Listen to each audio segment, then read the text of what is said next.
Throughout the generations, we have watched the Nissan Pathfinder evolve quite a bit, being a rugged off-roader being built on a pickup truck platform to now being a comfortable daily driver for you and your family.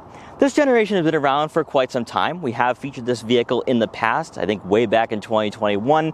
But for 2025, with the tariff situation, with vehicles becoming more expensive, and also for buyers looking for an affordable and an attainable 3-year-old crossover, there's not a lot of choices there at around $40,000 to $45,000. Well, we do have one vehicle, and that is the Nissan Pathfinder SV. In today's video, we're going to check out what the SV has to offer. We're going to check out the exterior, the interior, take it out for a quick test drive, and see why. If you're looking for a vehicle that just gives you the bare necessities, the creature comforts and amenities that you desire at around $41,000, while also being a vehicle that is capable, versatile, and a great companion for you and your family, then maybe taking a look at the 2025 Nissan Pathfinder SV might be a great decision. Now, before we get in this video, I want to give a huge shout and thank you to Nissan of Merrimack Valley here in Chelmsford, Massachusetts, for letting me come down here to check out the Nissan Pathfinder.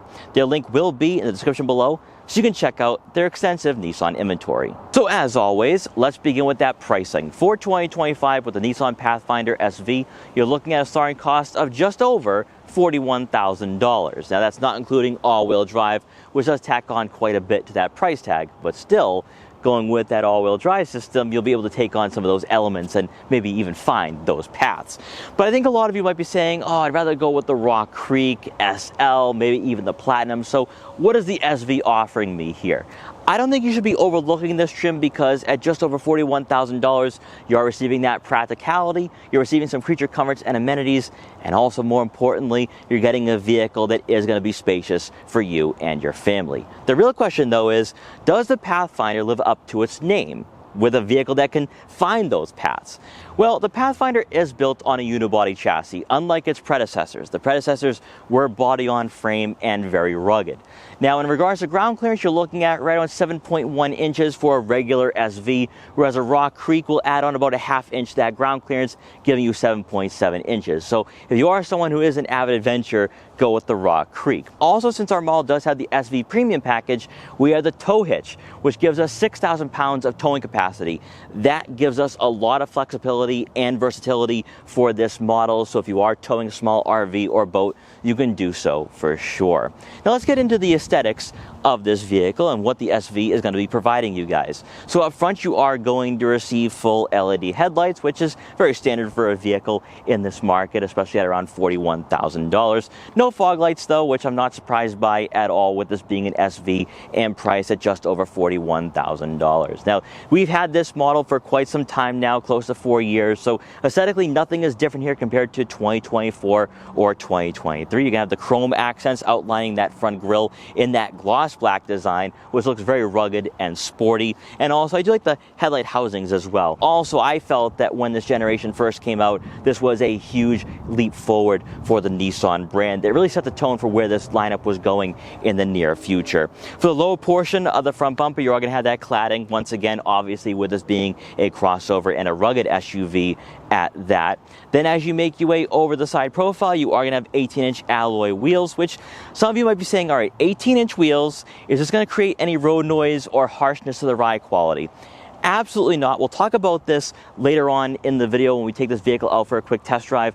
But the platform this vehicle is sitting on really is one of the strong points for the Pathfinder for 2025. So I think a lot of you are going to find these 18s to be more than adequate as a daily driver and maybe even a road trip vehicle. You're going to have body color match side mirror caps with turn signal indicators to go along with blind spot detection for added safety. Then, as you see for the cladding for the wheel wells and side profile, you're going to have that Pathfinder badge there, which is a nice touch. Then as you make your way around to the back, nothing different here in regards to the aesthetics. Same taillight design and taillight housings. No mid-cycle refresh for 2025. You are going to have some gloss black trim that outlines those taillights and enters into the center portion of the tailgate and wraps around that Nissan badge. You got the Pathfinder badge written out on the tailgate. Very classy and trendy in this market. We see this from a lot of manufacturers. Then for the lower portion of the rear bumper, you're going to have that cladding once again, so if you do go off-road, it should deflect that dirt and debris. Then you're going to notice that tow hitch. And then lastly will be that exhaust outlet tucked beneath the bumper for that cleaner appearance. Under the hood for the 2025 Nissan Pathfinder, you are going to have a 3.5 liter naturally aspirated That is right, naturally aspirated V6 engine. Producing 284 horsepower and 259 pound-feet of torque, it is paired with a 9-speed automatic transmission. There's not many vehicles in this segment that use a V6 still. The only other models I can think of right now at the top of my head would be the Honda Pilot and Honda Passport. So very elite company here. Now with this powertrain and only 284 horsepower, you are going to have a 0 to 60 time of around 7 seconds. Now that isn't going to be quick in any way, shape, or form in the 2020s, but more than enough to enter highways very safely. Better yet, you can go with 4-wheel drive here, giving you that year-round capability and versatility. But probably more importantly is going to be that fuel economy. So with the Pathfinder, you are going to have 21 miles per gallon in the city and 27 miles per gallon on the highway for a combined average of 23 miles per gallon. Not the best in this segment, but most certainly not the worst. And also, if you're just looking for a vehicle that is for you and your family, it's still somewhat efficient here even today in 2025. Hopping inside the Nissan Pathfinder SV, you're greeted by heated cloth seats for both the driver and passenger, with the driver's side having power adjustability, whereas the passenger will have to manually find the ideal seating position, which is typical for a vehicle in this market on the lower end. You have to go with the SL or Platinum if you want that power adjustability on the passenger side. In regards to comfort though, with these seats, they are somewhat firm since they do have cloth upholstery, but the bolstering and support is pretty good. Better yet, with the cloth upholstery, they should be easier to clean since this is going to be primarily a family-friendly 3-row crossover. On those longer road trips or those weekday commutes, you shouldn't be dealing with any type of fatigue here with these seats. They do mold around you quite well, so that is a plus here for the SV. In front of you will be a leather-wrapped steering wheel, which feels really nice in the hands. You have paddle shifters, so that way you can rotate the gears yourself with that 9-speed automatic transmission. No aggressive 10 and 2 or firm 9 and 3 grips, but this is a Pathfinder. This is not going to be a sports crossover, so I'm not expecting anything different here for this model. Now, just like we saw in older Nissan products and obviously here for 2025 with the SV, you are going to have a small information display in between your analog gauges.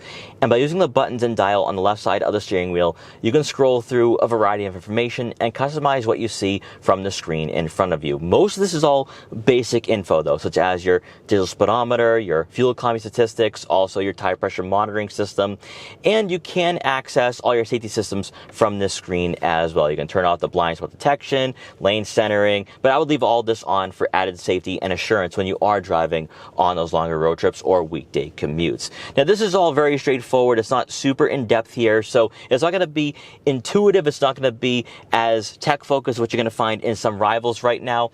But seeing what Nissan is doing, especially with the Murano and the Kicks, we should be seeing a full digital gauge cluster make its way for a mid-cycle refresh for this model, especially for the SV, because I'd like to see that, especially in its price point. I think having a full digital gauge cluster would go a long way. But I think for a lot of you just looking for a point A to point B vehicle that is family friendly and not too tech focused, this might be a happy medium for a lot of you. Now taking a look at the infotainment system, this is the smaller head unit from Nissan, but you still get Apple CarPlay and Android Auto compatibility. I know a lot of us would love to see the Google built-in software for the SV. It's just not going to happen for 2025. Hopefully in a mid-cycle refresh and update, just like with that digital gauge cluster. Now we have seen this screen numerous times in the Nissan product line, and it is very, very straightforward. At the bottom of the screen will be quick access icons, which will get you different menus efficiently, such as your phone, audio, your Bluetooth connectivity, your info, and then your vehicle settings. Beneath that will be physical buttons for your audio, menu, your Bluetooth, and also camera settings as well. You have physical dials for the volume and tuning, and this screen itself is very straightforward, very easy to use, and not super in-depth. Like I said before with that digital gauge cluster, if you're just looking for simplicity, you just want a vehicle that gives you the bare necessities, such as the Apple CarPlay and Android Auto, you have everything right there for the SV. Now you will have the ability to scroll through different vehicle settings and you can customize everything to your liking here. But again, this is not going to be something that you're going to be spending 20-30 minutes on every single day. So I think a lot of you are going to like that simplicity to this model. When placing the Pathfinder SV in reverse, you are going to receive a rear backup camera with trajectory, but no top view or side angles for this model. That is very typical for a vehicle in this segment and for its price point. So keep all of that in mind. You might have to go a little higher up in the trim levels to receive some better technology and safety systems, but at least for the SV, you are receiving the bare necessities here. Continuing on towards the center console, you will find a single row of buttons for your 3-zone climate control. heated front seats, also your AC, front rear defrosters, fan speed, and fan direction. I know a lot of you want to see physical buttons, and some rivals are now going back to this layout because everything now being on the head unit just isn't user-friendly. But I think for those of you looking for that analog and tactile experience here, you're going to have that with the Nissan Pathfinder. Beneath that will be a storage compartment for a smartphone or two, and you will find a USB-C and USB-A outlet along with a 12-volt outlet. For the center console itself, you will have that gear selector here that we have seen so many times in the Nissan product line. I don't think they'll be moving away from this anytime soon. You're going to have your electronic parking brake and auto vehicle hold and auto start stop. Next, that will be 2 cup holders and then your drive mode selector. Now with the Pathfinder, comparing this to the Nissan Rogue, you have a bit more flexibility and capability for this model. So you will have sand, mud and rut, snow, auto, eco, sport, and tow. So you can tow with this vehicle, which we talked about earlier on in this video. But I personally think, though, if you're going off-road with a Pathfinder, you would just go with the Rock Creek. And I think the Rock Creek is going to be the better choice, and a choice that you would compare to other off-road worthy crossovers that offer a third row. But you can still do that here with a Nissan Pathfinder thanks to the ground clearance and also the 4-wheel drive system. The standard storage compartment, there is enough room for some smaller items here, maybe some smaller water bottles, tech gadgets, smartphones, and wallets. So pretty deep storage compartment here.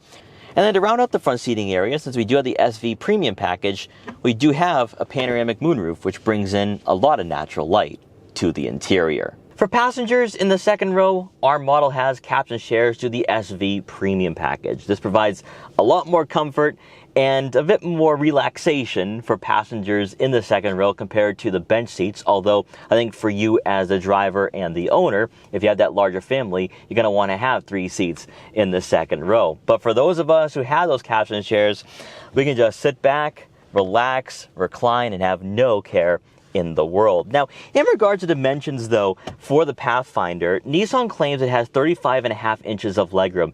That is deceptively low in my opinion, because at 35.5 you would feel cramped or claustrophobic. Most vehicles that are small would have 35.5 inches of legroom. This seat is adjusted most of the way back, and it's somewhat on a recline, and I have a good amount of legroom here. Now, I don't know where the 35.5 inches of legroom is coming into play. Maybe that's with these seats adjusted all the way forwards, because you can slide them on rails both forwards and backwards.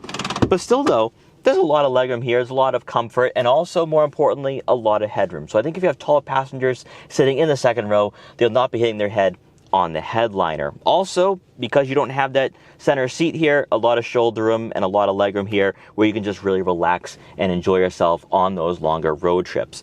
Now for passengers back here, you are going to have climate control. That is right. However, no heated outboard seats. No surprise there at all, but 3-zone climate control in an SV, that is huge and great to see. You can also adjust the fan speed and fan direction from the center console back here. You'll have a USB-C and USB-A outlet. And then to round out the second row seating area, you do get 2 cup holders here in a center console, along with the storage compartment for some smaller items. Then for passengers in the third row, you have right around 28 inches of legroom, which is on par with other vehicles in this market, but I think it is quite the squeeze. Now, if you have smaller kids sitting back here, it should work perfectly, because you do have 3 seats back here, which is a bit of a surprise, because I would think probably just 2. But honestly, for smaller kids, it should be perfectly fine, especially if you adjust the seat a little further up. But for someone around my height, even at around 5'5", 5'6", I mean, my leg is right in the back of this seat, so I would be feeling cramped and claustrophobic.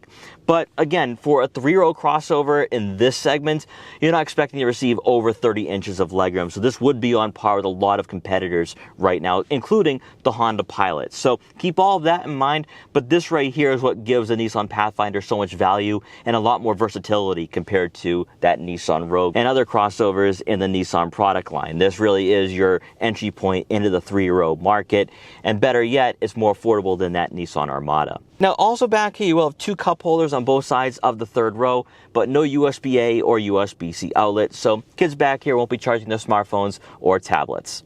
Making our way around to the back one more time to take a look at the rear cargo area. By going with the SV, you are going to receive a power liftgate.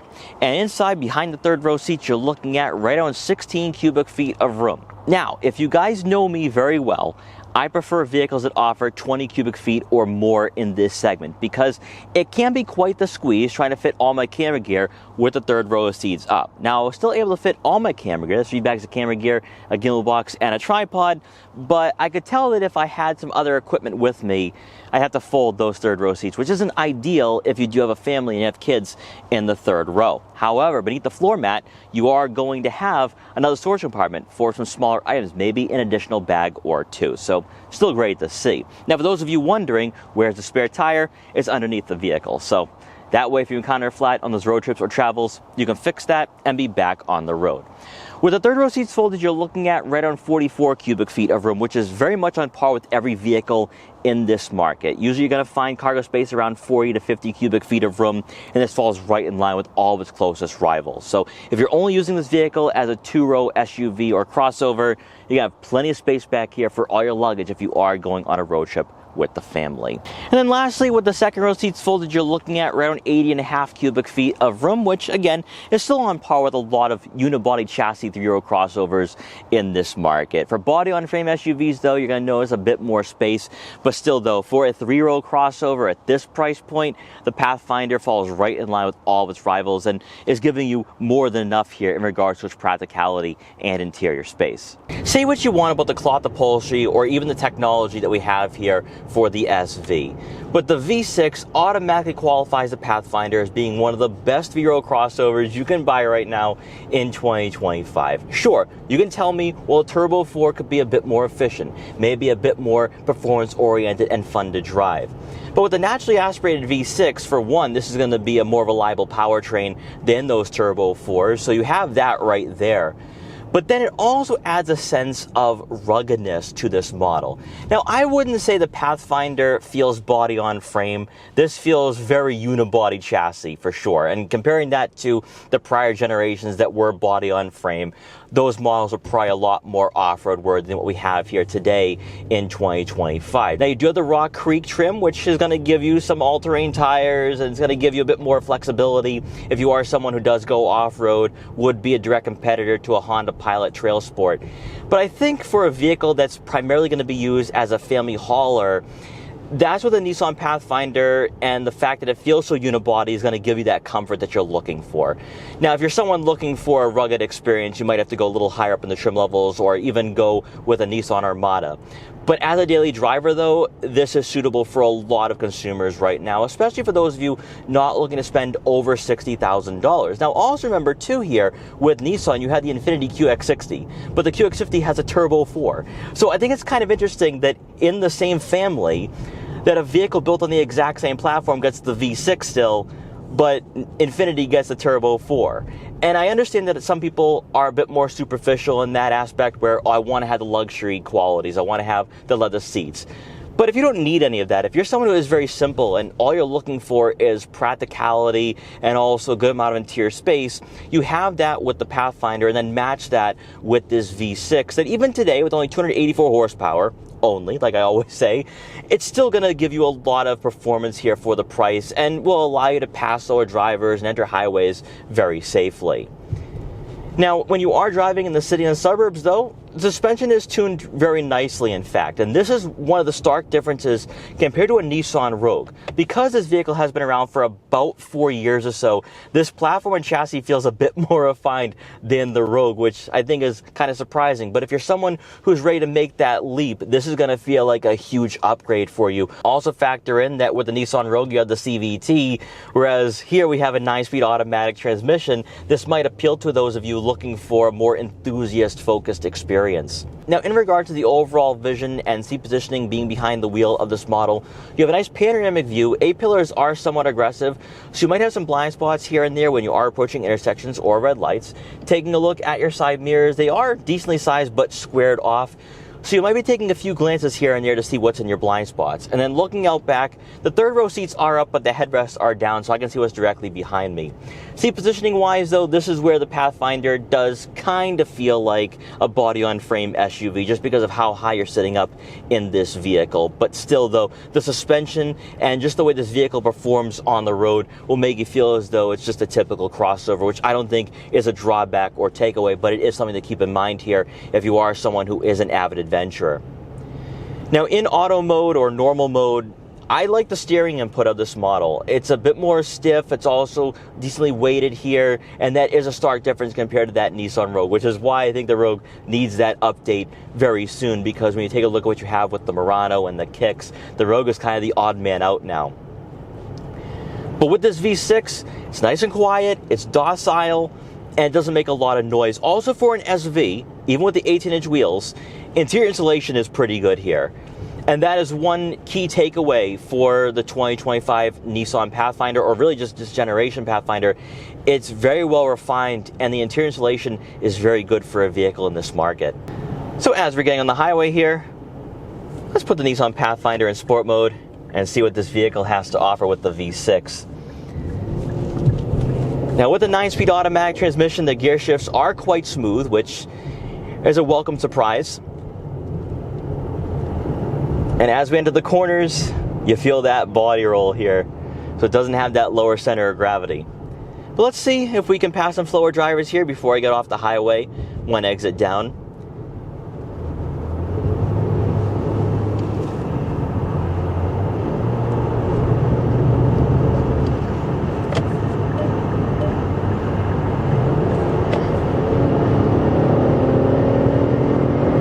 And plenty of passing power pass those slower drivers. Now I will say though that with 284 horsepower, 259 pound-feet of torque, there's not a lot of torque here relatively speaking, which is why the Turbo 4s make a lot of sense in this market. So what you are going to know is that there's a lot of power that kicks in mid-range, and that's to be expected. There's not a lot of low-end torque here for this model. But I like the fact that it does feel quite composed, and also it's very willing and competent here. You have a nice linear power band, and that helps out with that 9-speed automatic transmission. And even at highway speeds, really don't hear a lot of that road noise either once again. I hear a lot more wind noise than anything else because it is a very windy day. But this right here is what's missing in this market. Too many Turbo 4s, not enough V6s. And it sounds so good too. It sounds a lot better than the Turbo 4s. Now on the brake pedal, not too bad here. There is some travel on that brake pedal, but again, these aren't Brembo brakes, so I'm not expecting to have a sports crossover experience here. All in all, after spending some time with the Nissan Pathfinder today and what I've experienced so far throughout my time with this vehicle, I still believe the Pathfinder is the pick in the Nissan lineup right now for 2025. Mostly because, one, it's that pricing, because it does undercut the Armada, but also I think performance-wise, with no CVT, you get the V6, and I think even on-road comfort. Sure, we don't have leatherette seats on the SV, we don't have all the creature comforts and amenities, but when you start factoring in what this vehicle is providing as a daily driver, as a family hauler, the practicality, even the reliability that comes into play for this model, it makes a lot of sense for most consumers. And I think also with this being an SV, with it being affordable in the lineup, this might be the pick for the Nissan Pathfinder for 2025. So guys, I hope you enjoyed this quick review for the 2025 Nissan Pathfinder SV. If you did, please like, comment, share, and subscribe for more, and I will see you guys next time.